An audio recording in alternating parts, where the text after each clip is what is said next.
American airline के एक जहाज में बैठे 140 पैसेंजर्स ने टेक ऑफ के 15 ही मिनटों के बाद नोटिस किया कि जहाज टेक ऑफ तो हो चुका है, लेकिन वो ज्यादा एल्टीट्यूड गेन नहीं कर रहा, यानी वो ज्यादा ऊपर नहीं जा पा रहा। अभी पैसेंजर्स ने ये नोटिस ही किया था कि अचानक जहाज के पायलट ने अनाउंसमेंट बेल बजाई,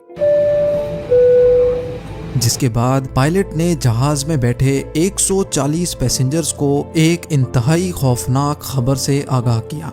जेम टीवी की वीडियोस में एक बार फिर से खुशामदीद। नाजरीन, 21 सितंबर 2005 को कैलिफोर्निया के शहर बर्बैंक में अमेरिकन एयरलाइन जेट ब्लू की फ्लाइट 292 डिपार्चर के लिए बिल्कुल तैयार थी। इस वक्त दोपहर के 3 बज रहे थे और फ्लाइट को ठीक 3:15 पर न्यूयॉर्क के लिए उड़ान भरनी थी। अभी तक सब कुछ प्लान के मुताबिक चल रहा था। जहाज में 140 पैसेंजर्स बैठ चुके थे और एयरलाइन क्रू ने सारा लगेज भी लोड कर दिया था। टेक ऑफ के लिए अगर इंतजार था तो सिर्फ कंट्रोल टावर के सिग्नल का। जैसे ही 3:15 हुए, जहाज के पायलट कैप्टन स्कॉट बर्क को कंट्रोल टावर से टेक ऑफ के लिए ग्रीन सिग्नल दिया गया और ठीक 2 मिनट के बाद यानी 3:17 पर जहाज ने बर्बैंक एयरपोर्ट को अलविदा कर दिया। ना ही पायलट को, ना ही क्रू को और ना ही जहाज में बैठे 140 पैसेंजर्स को इस बात का इल्म था कि थोड़ी ही देर बाद वो सब अपनी जिंदगी का खौफनाक लम्हा देखने जा रहे हैं। जहाज को टेक ऑफ किए अभी 15 मिनट ही गुजरे थे कि तमाम पैसेंजर्स ने नोटिस किया कि जहाज ज्यादा एल्टीट्यूड गेन नहीं कर रहा। इतने में कैप्टन स्कॉट ने जहाज में एक अनाउंसमेंट की, जिसमें उन्होंने सिर्फ ये कहा कि हमें टेक्निकल डिफिकल्टीज का सामना करना पड़ रहा है। ये जानने के बाद तमाम पैसेंजर्स के कान खड़े हो गए। किसी ने बोला कि जहाज का एक इंजन फेल हो गया है, तो किसी ने बोला कि शायद जहाज का इंजन मजीद ऊपर जाने की ताकत खो बैठा है। लेकिन असल मसला इससे भी ज्यादा खौफनाक था। जहाज को टेक ऑफ किए आधा घंटा गुजर चुका था, लेकिन अभी तक वो कैलिफोर्निया के ऊपर ही उड़ रहा था। इतने में पायलट ने एक बार फिर से अनाउंसमेंट की और बताया कि हमें लैंडिंग गियर की जानिब से कुछ वार्निंग सिग्नल्स मिल रहे हैं। कैसे वार्निंग सिग्नल्स, इसका अभी पायलट को भी इल्म नहीं था। लैंडिंग गियर जिसकी मदद से किसी भी एयरक्राफ्ट को लैंड किया जाता है, उसमें आखिर क्या मसला था जो फ्लाइट 292 का सिस्टम बार बार वार्निंग्स दे रहा था। ये जानने के लिए कैप्टन स्कॉट भी काफी परेशान थे और इसी वजह से वो जहाज को ज्यादा एल्टीट्यूड नहीं दे रहे थे। पायलट चाहता था कि किसी भी तरह उसको जहाज का लैंडिंग गियर दिख जाए ताकि वो ये जान सके कि ये मामला कितना ज्यादा डेंजरस है।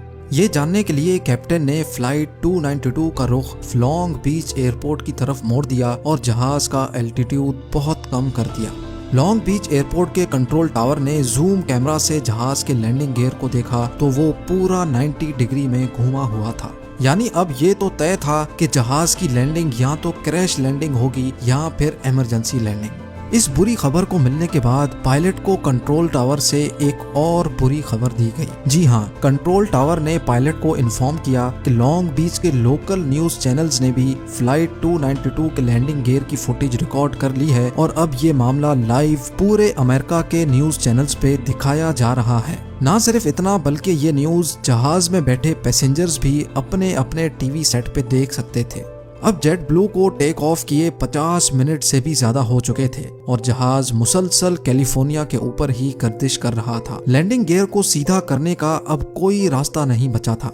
अगर इसी सूरत में जहाज को लैंड करने की कोशिश की गई तो फ्रिक्शन से पैदा होने वाली आग जहाज के विंग्स में मौजूद फ्यूल टैंक में आग भी भड़का सकती है, जिसके इंतहाई खौफनाक नताइज हो सकते हैं। हैरत अंगेज तौर पे इस वक्त जहाज के फ्यूल टैंक में जो जेट फ्यूल मौजूद था उसका वजन ही 14,000 केजी के बराबर था। यानी जहाज में जेट फ्यूल का वजन 12 फैमिली कार्स के बराबर था। इतने ज्यादा फ्यूल को लैंडिंग के दौरान जरा सी भी आग लग गई तो जहाज एक ही झटके में फट भी सकता है। लेकिन कैप्टन स्कॉट बहुत अक्लमंद था। पायलट ने लैंडिंग से पहले जहाज का फ्यूल खत्म करने का फैसला किया, जिसके लिए जहाज को 3 घंटे तक समंदर के ऊपर ही घुमाया गया। अब जहाज का फ्यूल सिर्फ इतना बच गया था कि वो सिर्फ आधा घंटा मजीद उड़ सकता था। ये आखिरी आधा घंटा फ्लाइट जेट ब्लू 292 और उसके अंदर मौजूद 140 पैसेंजर्स के लिए बहुत इम्पोर्टेंट था।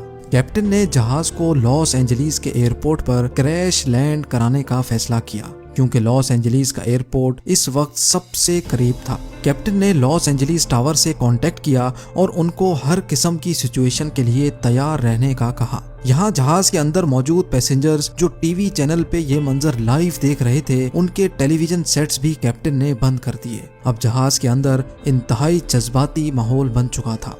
एक शख्स ने ये सारा मंजर कैमरा पर रिकॉर्ड किया और अपनी फैमिली के लिए वीडियो मैसेज भी रिकॉर्ड कर लिया। जेट ब्लू 292 अब लॉस एंजलिस टावर के रडार पर आ चुका था और एयरपोर्ट क्रू ने जहाज को बचाने की सारी तैयारियां मुकम्मल कर ली थी। फायर ट्रक से लेकर एम्बुलेंसेस तक सब कुछ रेडी था। एयरपोर्ट टावर ने आखिरी बार जहाज के पायलट कैप्टन स्कॉट से कांटेक्ट किया और उनको लैंडिंग के लिए ग्रीन सिग्नल दिया। ग्रीन सिग्नल मिलते ही पायलट ने तमाम पैसेंजर्स को क्रैश पोजीशन में बैठने का कहा।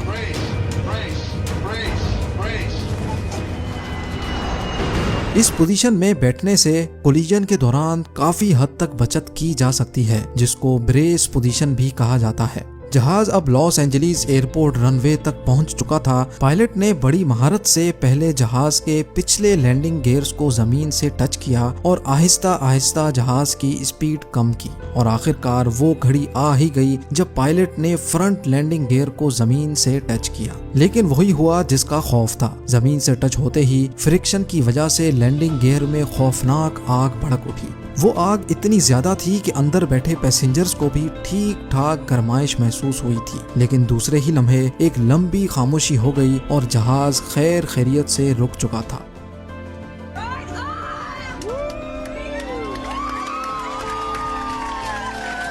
ये वो वक्त था जब पायलट, क्रू, पैसेंजर्स और पूरा अमेरिका जो इस मंजर को लाइव देख रहा था, उन्होंने सुकून का सांस लिया और एक एक करके पैसेंजर्स को नीचे उतारा गया। फ्रंट लैंडिंग गियर का व्हील इतना ज्यादा घिस चुका था कि वो पूरा आधा हो चुका था। इन्वेस्टिगेशन से ये बात मालूम हुई कि फ्रंट लैंडिंग गियर में एक लॉक होता है जो व्हील को घूमने से रोकता है। वो लॉक टूटने की वजह से टेक ऑफ के फौरन ही बाद लैंडिंग गियर 90 डिग्रीज में घूम गया था। खुशकिस्मती से पायलट की महारत की वजह से किसी एक शख्स को भी नुकसान नहीं पहुंचा। उम्मीद है ये वीडियो भी आप भरपूर लाइक और शेयर करेंगे। आप लोगों के प्यार भरे कमेंट्स का बेहद शुक्रिया। मिलते हैं अगली शानदार वीडियो में।